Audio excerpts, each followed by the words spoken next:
Hello students, in this lecture we will see a new chapter network functions. और इसमें हम लोग क्या देखेंगे तो transformed circuit. So here we will be evaluating the voltage current relationships of R L and C in the transform domain. अभी ये transform domain क्या है?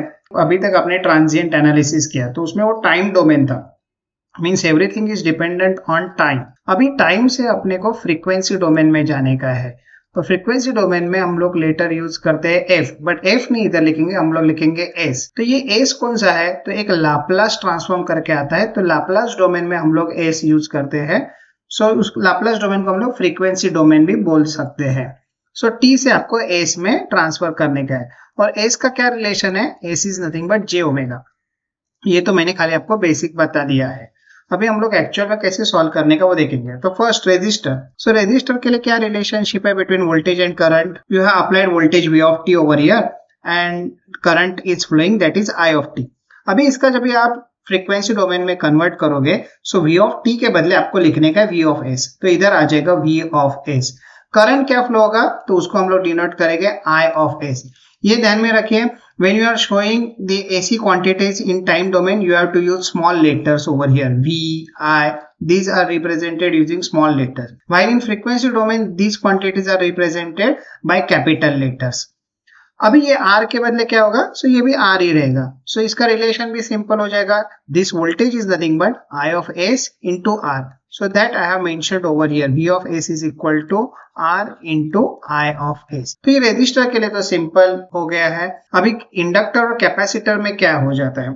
So in time domain, the voltage across the inductor is given by the formula L di by dt.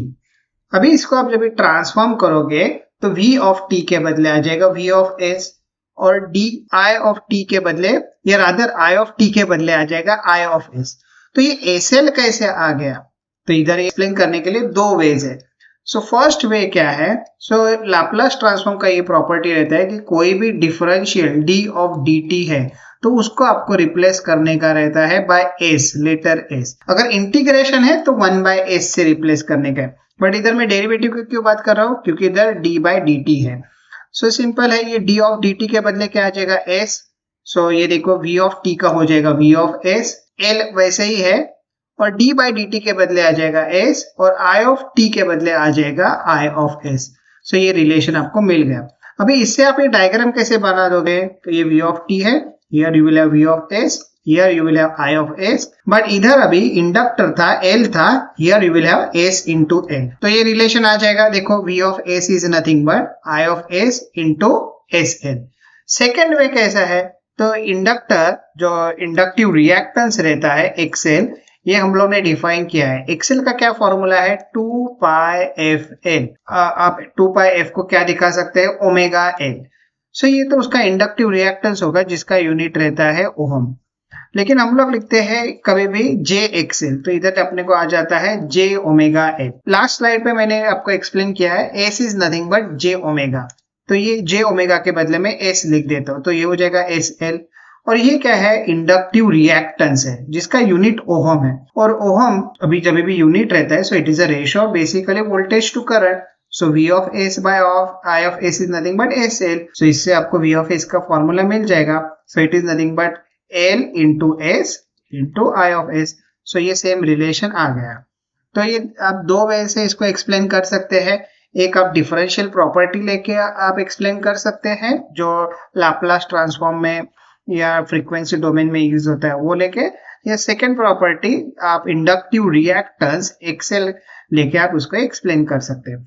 इसका क्या meaning है? इसके आगे अगर आपको फ्रीक्वेंसी डोमेन में सर्किट आपको बनाने का है और इंडक्टर का वैल्यू उन्होंने दिया है let say 3 henry, then you have to write down 3s over here. अगर उन्होंने इंडक्टर का वैल्यू दिया है let say 1 by 4 henry, then here you have to write down s by 4। ये s जो है ये हमेशा न्यूमरेटर में रहेगा इन केस ऑफ इंडक्टर। ऐसा क्यों? क्योंकि inductive reactance is directly proportional to frequency, इसके लिए s जो रहता है ये न्यूमरेटर में आ जाता है। अभी ये कैपेसिटर। सो कैपेसिटर में आप देखिए करंट का इक्वेशन क्या दिया जाता है? C dV by dt। अभी फिर से इसको आप दो वे से एक्सप्लेन कर सकते हैं। मैंने पहले ही बोला डिफरेंशियल d ऑफ dt को आप कैसे रिप्लेस करने का है? सो बाय लेटर s। तो I ऑफ t का जब भी आप ट्रांसफॉर्म करोगे तो ये हो जाएगा I ऑफ s, c वैसे के वैसे रहेगा, d बाई डी टी, ये इसको देखिए d बाई डी टी, इसके बदले आ जाएगा s, और v ऑफ t का हो जाएगा v ऑफ s।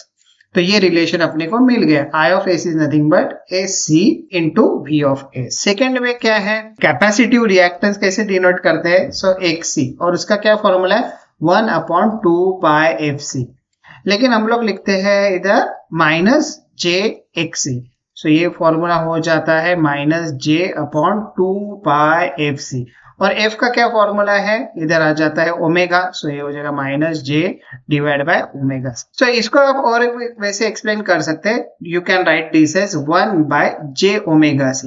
ये प्लस क्यों हो जाएगा, अगर न्यूमरेटर में -j है तो डिनोमिनेटर में +j रहता है।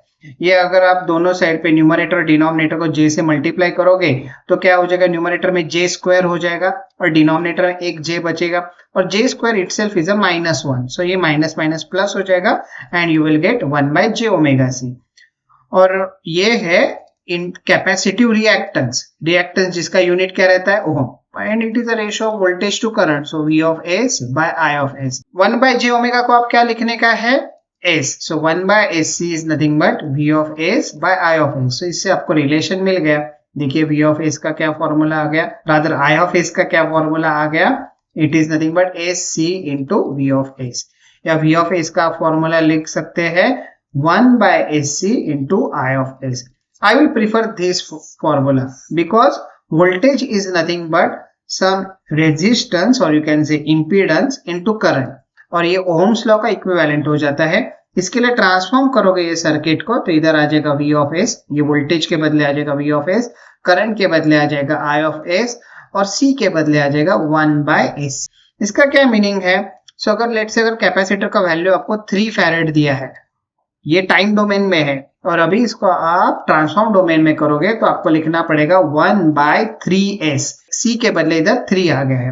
अगर कैपेसिटर का वैल्यू सपोज उन्होंने दिया है 7/8 फैरेड, तो आपको इधर लिखना पड़ेगा 8/7, और s जो रहेगा वो डिनोमिनेटर में ही रहेगा।